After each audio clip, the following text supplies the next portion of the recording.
Neemias 12, só o verso 43, mas iremos falar sobre todo o texto. Só o verso 43.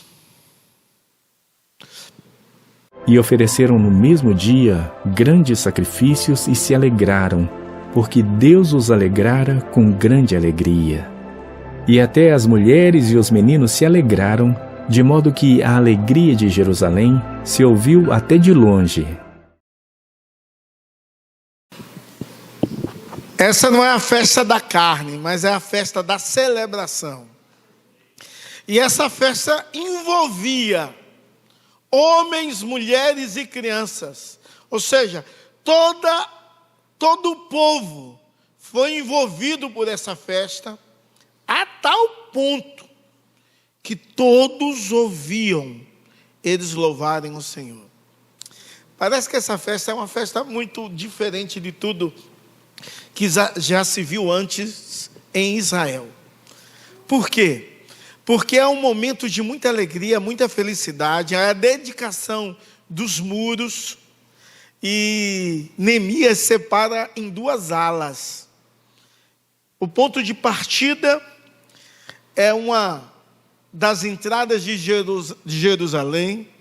Ele separa uma ala para ir por um lado, e uma outra ala do povo para ir pelo outro lado. Mas todos vão celebrando ao Senhor, e eles se encontram.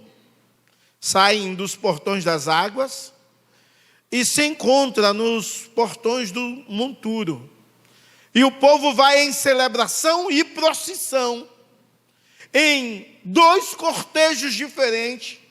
E ao se encontrarem, aqueles dois coros começam a cantar em uma só voz uníssona, e todos podem ouvir. Celebração incrível e maravilhosa, tamanha, igual como essa, nunca visto antes pelo povo de Israel. É claro que a primeira vez que o templo foi feito, houve uma humilhação e uma presença de Deus tão marcante sobre a vida de todas as pessoas. Deus respondeu à oração que Salomão tinha feito com as mesmas palavras da oração de Salomão. A Bíblia diz que ninguém conseguia ficar de pé porque a Shekinah de Deus invadiu aquele lugar. Mas nesse verso, quando os muros são terminados, se enche o coração do povo de alegria e de gratidão, como se nunca viu antes. Lá havia gratidão, mas a manifestação do poder de Deus foi uma manifestação da qual o povo pudesse reconhecer quem era Deus. Aqui eles celebravam, porque eles sabiam já quem Deus era. E eles celebravam. Qual a maior celebração que você viu na sua vida? Ou que você já assistiu? Foi os Jogos Olímpicos? Foi um aniversário? Foi a festa de casamento? Foi uma dedicação de algum edifício? Foi uma festa ou uma feira de negócios? Ou foi uma celebração religiosa? Qual maior celebração você já assistiu? Uma das maiores celebrações que eu assisti e presenciei foi quando, no aniversário da nossa igreja, nós envolvemos todo mundo louvando. Houve um grande coral, inclusive as crianças, e houve uma mini orquestra com vários instrumentos, flauta, saxofone, trompete, violoncelo. Foi um tambor, e as crianças entraram no culto ao som do tambor, louvando e celebrando a Deus. Havia várias vozes, de divisões de vozes, e cantamos hinos que eram celebrados por vários anos em um só culto de celebração. Nesse culto, quem pregou foi Felipe Fontes, aniversário da igreja, e ele disse: aniversário de igreja é celebração. Quando você lê Neemias capítulo 12, você vê uma lista de nomes incontáveis, pessoas que trabalharam na edificação da cidade e dos muros em Jerusalém. E quando falamos isso, desde o verso 1 ao verso 9, eles citam a primeira ida para Jerusalém por Zorobabel. Eles falam a respeito dos sumos sacerdotes e de todos os sacerdotes que se dedicaram e trabalharam ali naquele lugar. Eles falam dos príncipes e dos principais. Eles falam dos levitas que estavam no templo. Eles falam da dedicação dos muros de Jerusalém. E eles estabelecem cada momento muito especial do culto. Ou seja, eles falam de todos que serviram em todas as partes, em todos os momentos, sobre todas as épocas. Isso é muito lindo. Eu não sei se você, é claro que não vai estar todos os momentos, mas eu não sei se você já teve a sensibilidade de olhar as fotos, que fala de alguns momentos e de algumas pessoas, algumas nem estão mais aqui conosco, mas que celebraram e engrandeceram a Deus por essa igreja, por a existência de nossa vida. Eu lendo o comentário de Vesber, ele diz que o canto é mencionado 8 vezes nesse capítulo 12. Ações de graça, 6 vezes. Regozijo, 7 vezes. Instrumentos musicais, 3 vezes. Porque a celebração era feita pelos instrumentos musicais. Então eu quero ministrar ao meu e ao seu coração que nós devemos constantemente ter ações de graças diante de Deus. Pela bondade de Deus, o favor de Deus, o perdão de Deus, a manifestação graciosa de Deus sobre as nossas vidas, de forma tal que isso causa algo maravilhoso e impactante. E essa mensagem eu quero dividir em 5 pontos, que irei trabalhar cada um da expressão de gratidão a Deus, porque nós expressamos gratidão a Deus através da adoração. A adoração é um aspecto do qual eu agradeço ao Senhor pela sua bondade, pelo seu infinito amor para com as nossas vidas. E essa igreja está em celebração quando você começa a ler os versos 27 em diante. Você vê que esse povo, no período de Neemias, eles estavam celebrando a Deus. Eles chamam os levitas, eles chamam o povo, 28, o povo para celebrar com instrumentos de cordas. E isso é tão magnífico, é tão extraordinário, porque em meio à celebração e o canto dividido, também há uma expressão musical no meio, onde o povo agradece a Deus. E sabe, eles, no final desse livro, poderiam fazer uma retrospectiva e eles lembrar como Deus foi bom. Como é que Deus foi bom ao ponto de mover o coração de um rei ímpio para abençoar uma comitiva para reconstruir a nação. Como Deus foi gracioso e como nós devemos agradecer a Deus a sua bondade. Eles viajaram uma viagem longa e Deus deu segurança. Deus forneceu força e fortaleza para completar aqueles muros em meio a tanta opressão. Deus proveu contra os opressores. A restauração de Jerusalém aconteceu. O retorno à adoração foi feita de novo. Houve uma comoção, um arrependimento espiritual muito grande.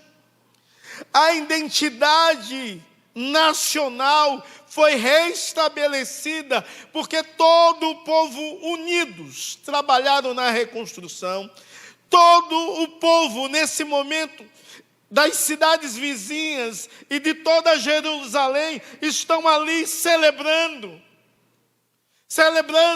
a ação de Deus, celebrando o culto a Deus, mas entendendo da sua identidade, quem eles eram. Deus então concedeu sempre proteção contra todos os inimigos que se levantavam. Isso é algo tão magnífico, porque em algum momento da história os inimigos disseram que os muros eram tão fracos, que passando uma raposa os muros iriam cair. E nesse texto, os sacerdotes, eles andam por cima do muro, mostrando a força, ou o quanto Deus foi bom, o quanto Deus é gracioso. Então eles celebraram em gratidão a Deus. Eles louvaram, porque entendia que foi Deus que deu força para terminar aquela grande obra, porque compreendia que Deus era Senhor. Sabe, nós precisamos ter uma expressão de gratidão em nossas vidas e em nossos corações. Irmãos, nós precisamos olhar o nosso passado e ver o quanto Deus tem sido fiel para com as nossas vidas. E encher o nosso coração de gratidão, porque uma das expressões de ações de graças é agradecermos a Deus pelos feitos dele. Mas eles não só celebraram agradecendo, diz o texto, que eles chamaram, verso 27, os levitas, para fazer a dedicação. Diz assim: na dedicação dos muros de Jerusalém, procuraram os levitas de todos os seus lugares, para fazer o vinho, a fim de fizessem a dedicação com alegria, louvores, cântaros, símbolo, adufes e harpas. E ajuntaram-se todos os cantores, todas as pessoas, porque ações de graças é dedicação. Esse texto é um texto maravilhoso, porque fala sobre a dedicação dos muros. E dedicação é uma consagração. Dedicação é separar algo, é a mesma coisa de santificação, é separar algo para o uso de Deus. E eles separaram o muro para dedicar o muro a Deus. Agora, pense, por que dedicar os muros a Deus? E por que dividir o povo em dois cantos? E arrodearem as cidades cantando até se encontrarem? Qual era a intenção de dedicar os muros?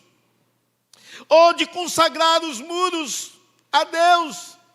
Não era só um aspecto dos muros, eram aspectos da cidade sendo dedicada a Deus, e eles arrodearam a cidade inteira. No meio da cidade ficava o templo de adoração. Então eles disseram assim, como uma expressão: nós dedicamos e nós consagramos, nós separamos essa cidade para a glória de Deus. Nós separamos cada casa dessa cidade, cada lar para a glória de Deus, cada família para a glória de Deus, cada negócio que irá ser feito nessa cidade é para a glória de Deus. Todas as pessoas associadas a essa cidade glorificarão o nome de Deus. Todas as áreas da vida, em tudo que eles fizessem, Deus tinha de ser glorificado, Deus tinha de ser exaltado, porque as misericórdias do Senhor tinham sido grandes com aquela nação. É o Deus que protegia, não eram os muros, mas era o Deus Todo-Poderoso. Não eram os guardas, mas era o Deus do impossível. Porque se o Senhor não guardar a cidade, em vão vigia a sentinela. Não adianta nada se Deus não fizer. E por isso eles consagram tudo a Deus. Você tem consagrado a sua vida a Deus?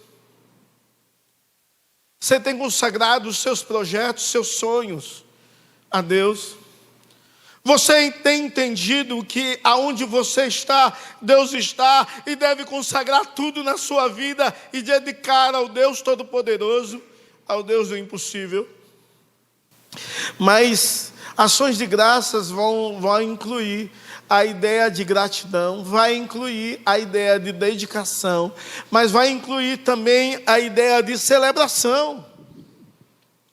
E eles celebraram ao Deus que lhe deu força.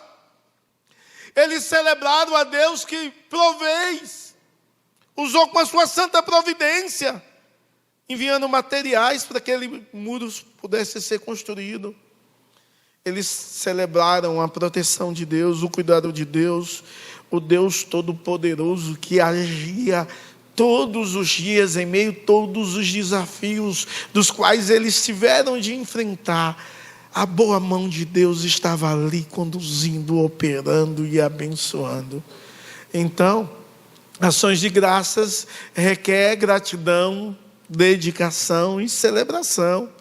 Mas também é muito importante entendermos que ações de graças requer a adoração e purificação. E eles, de uma forma tão maravilhosa, eles entendem que devem fazer a purificação. E eles purificaram a si mesmo, todos os homens, o povo inteiro foram purificados.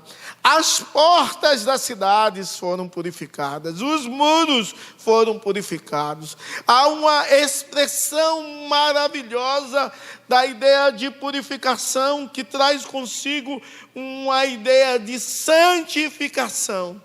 Era uma atitude religiosa de purificar. Naquela celebração, os sacerdotes e os levitas deveriam estar atentos, porque não poderia ter imundo ou impuro no meio deles. Eles precisavam, então, purificar todas as coisas. Mas quando nós olhamos para as nossas vidas e percebemos que ações de graças têm de envolver uma atitude de purificação, uma ideia de santificação.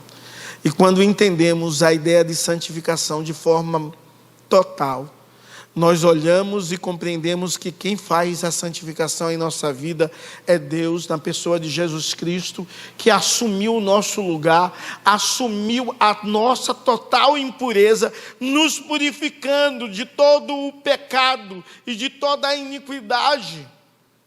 E essa ideia de santificação definitiva, da qual a teologia expressa dessa maneira, é a ideia pela qual entendemos que somos santos, porque fomos lavados pelo sangue de Jesus. Sabe como se dava a purificação? Era um ritual de aspersão. Parecia, não era igual. Parecia aqueles negócios que o padre pega água assim. Já viu isso? Eles faziam assim nos muros com água. Não era água benta, não. Entende? Água comum. Mas eles já tinham orado ao Deus do impossível. E nos muros, e no povo, pedindo água pelo povo. Esse era um sinal que o povo estava purificado. Porque o culto deveria ser expressado a um Deus santo, pelo um povo santificado por esse Deus, um povo limpo, um povo que tinha consciência da sua impureza, do seu pecado, da sua limitação, e necessitava do perdão de Deus e da purificação de Deus sobre suas vidas. Quando nós adentramos esse santo lugar, uma consciência bate em nossa mente, em nosso coração, mas não só aqui, em todos os dias deve ser assim. Precisamos olhar para Deus e ver o quanto Deus é santo, olhar para o mundo e ver quanto o mundo é impuro, e olharmos para nós mesmos e vermos quanto somos pecadores e carecemos da glória de Deus. E cada dia lembrarmos que o sangue de Jesus que foi derramado, que foi aspergido sobre a terra, purificou o meu pecado e o seu pecado. Essa sim era uma ideia de adoração, onde a purificação estava presente, onde eu entendo que não é por causa minha, é o Deus Todo-Poderoso que me purifica, que me lava, que me limpa, que transforma minhas vestiduras em vestes brancas. E um dia, em um grande coral, todos iremos encontrar diante do trono do soberano Deus, com todas as nossas vestiduras brancas, lavadas pelo sangue do Cordeiro, cantando a Ele, se prostrando diante dEle e rendendo toda a glória ao Deus que é santo, santo e santo. É claro que essa ideia de santificação é acrescentada e colocada a ideia de não só uma santificação definitiva operada por Deus, mas é colocada a ideia de uma santificação progressiva, onde há uma ação humana de todos os dias olhar para si mesmo e dizer: Deus, me perdoa, me lava, me purifica, eu não sou digno, eu preciso do teu amor, e de todos os dias lançarmos fora toda a impureza, toda a mazela, tudo em nossas vidas que nos distancia de Deus. O que é que tem te distanciado de Deus? O que é que tem causado tanta impureza na sua vida que você precisa jogar fora? Que você precisa se arrepender e retirar da sua mente e do seu coração? Que precisa ser purificado, mas que precisa também de uma atitude sua, pessoal. Quando entendemos isso, entendemos o último aspecto de santidade, que tudo tem a ver, e é uma ação de Deus também. A primeira, uma ação de Deus; a segunda, algo concomitantemente entre Deus e o homem, pela manifestação graciosa de Deus em nossas vidas; e a terceira é a glorificação, que é a santificação final, que é a manifestação de Deus total em nossas vidas ali no céu, nos transformando e nos purificando. Então Deus deseja que todos os dias possamos olhar para nós e retirar tudo aquilo que tem nos atrapalhado a viver mais e mais a pureza nele, a encher os nossos corações de gratidão e dizer: Senhor, eu não sou digno nem de orar a Ti, mas graças ao seu sacrifício eu posso olhar para o Senhor, eu posso conversar com o Senhor, eu posso pedir ao Senhor e te chamá-lo de Pai. É claro que ações de graças vão envolver a ideia de gratidão, a ideia de dedicação, a ideia de purificação, mas uma outra ideia também é acrescentada, é a ideia dos sacrifícios. Quando você lê os últimos versos do texto, você vai ver que eles fizeram sacrifícios. E os sacrifícios que eles fizeram foi um sacrifício muito grande. Quando você lê a partir do verso 40, você vai ver uma comoção, onde Deus vai pedir ao povo, sobre ordem da ideia do templo, do culto e da adoração, que haja alguma espécie de sacrifício. E o sacrifício é feito nos nossos tempos também de algum modo, quando nós entendemos que nada do que temos pertence a nós mesmos e que tudo pertence a Deus. Nós entendemos que 10% daquilo que Deus nos deu, precisamos devolver a Deus. E não me diga se isso não é sacrifício, porque é um sacrifício para todas as pessoas. Em uma geração onde tem muita gente endividada.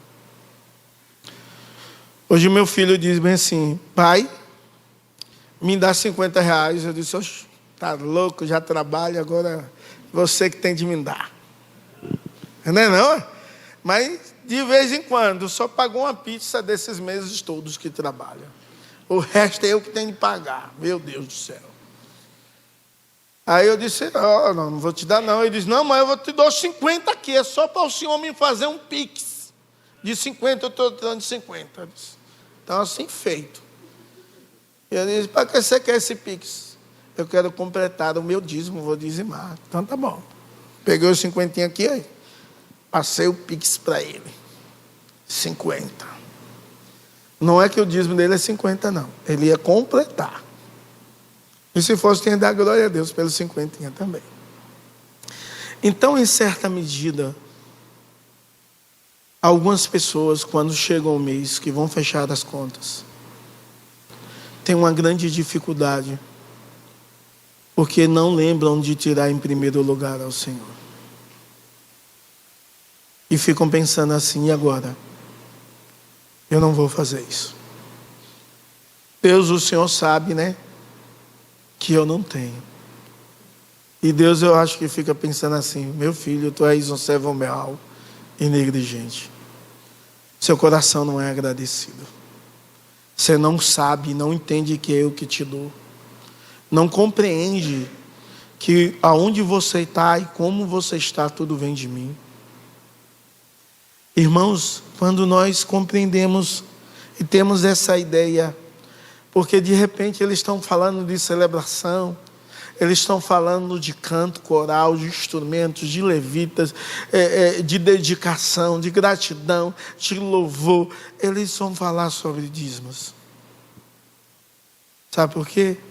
Porque dízimo não é uma expressão de obrigação, é uma expressão de adoração. Mas isso, em certa medida, requer uma boa mordomia, requer, em certa medida, um sacrifício.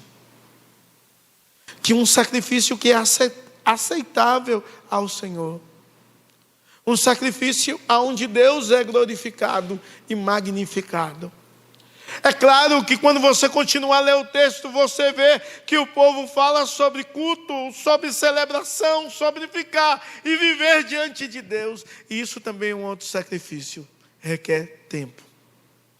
Quando você vê, e levitas, e são muito expressados nesse texto o tempo todo, o levita, ele fazia duas coisas em meio a tantas coisas das quais ele fazia. A primeira coisa que eles faziam era levantar de manhã e lembrar-se de Deus, e olharem para Deus e para si mesmo. E toda a noite eles faziam a mesma coisa. Isso requer tempo.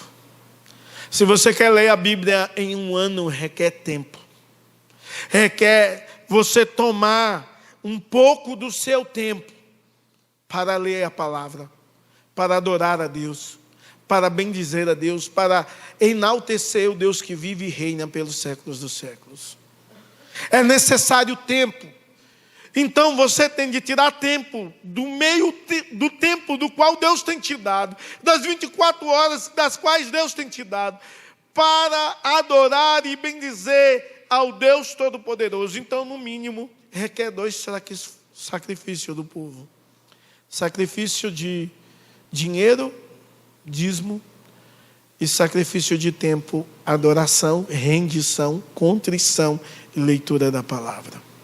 Sabe, irmãos, é claro que nós sabemos que os sacrifícios humanos que foram oferecidos ali também determinava 2 aspectos igual a esse: tempo e dinheiro. Imaginem o tempo que eles gastavam para sacrificar centenas e dezenas de animais.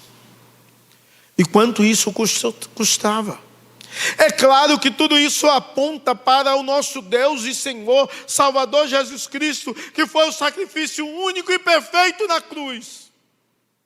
Mas é claro que o Evangelho me ensina, se eu desejo seguir a Cristo, eu preciso negar a mim mesmo. E qual a expressão melhor de negar a si mesmo, se não ter o dinheiro e o coração convertido ao Deus que glorifica e é o provedor. E eu dou sabendo que Ele vai me prover. Perdão, dou não, devolvo, sabendo que Ele vai me prover. Ou quando eu tiro o tempo da minha vida para estar diante dEle em adoração, em rendição, em louvor, em gratidão, eu entendo que eu só tenho tempo porque Ele me dá. Então nós precisamos expressar constantemente ao nosso Deus ações de graça, como forma de gratidão, como forma de dedicação, de celebração, de purificação e sacrifício. E o povo entendia muito bem que era isso. E você entende? Você tem um coração agradecido ao Senhor, Deus do impossível, Deus verdadeiro e presente e real.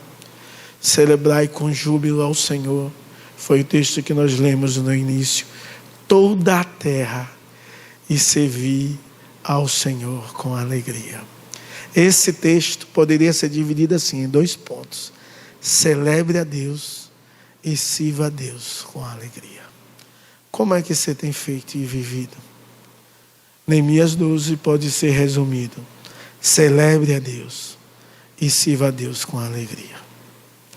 Se você não tem vivido assim, você precisa viver para a glória, adoração e magnificação dEle. Baixe a sua fronte, vamos orar. Confesse a Deus os seus pecados. Olhe para você e vê tudo aquilo que tem te impedido a viver uma santidade. Você precisa ser purificado pelo aquele e santificado que te santifica. Mas o Deus que te santifica também te coloca em uma responsabilidade humana. Deitai fora os vossos ídolos. Lança fora tudo aquilo que atrapalha você a viver uma intimidade maior com Deus. Em nome de Jesus e para a glória do Senhor. Deus, aqui está o teu povo. Ó Deus, que entende e compreende a mensagem da tua palavra, mas precisa de uma mudança. E de nós mesmos nós não conseguimos mudar, Pai. Então pedimos que teu Santo Espírito, que convence do pecado, da justiça e do juízo, possa operar na mente e no coração, trazendo mudanças sinceras, verdadeiras e internas, para que externamente, ó Deus, podemos ser transformados pelo Senhor. Ó Deus, que possamos entender quem somos. Ó Deus, que possamos compreender que o Senhor é o nosso Deus. E nada, ó Deus, nada que temos pertence a nós mesmos. Tem misericórdia, ó Deus, porque estamos tão distantes do Senhor e algumas vezes não entendemos isso. E um abismo tem chamado um outro abismo em nossas vidas e nos tornamos mundanos. Tem misericórdia, Pai.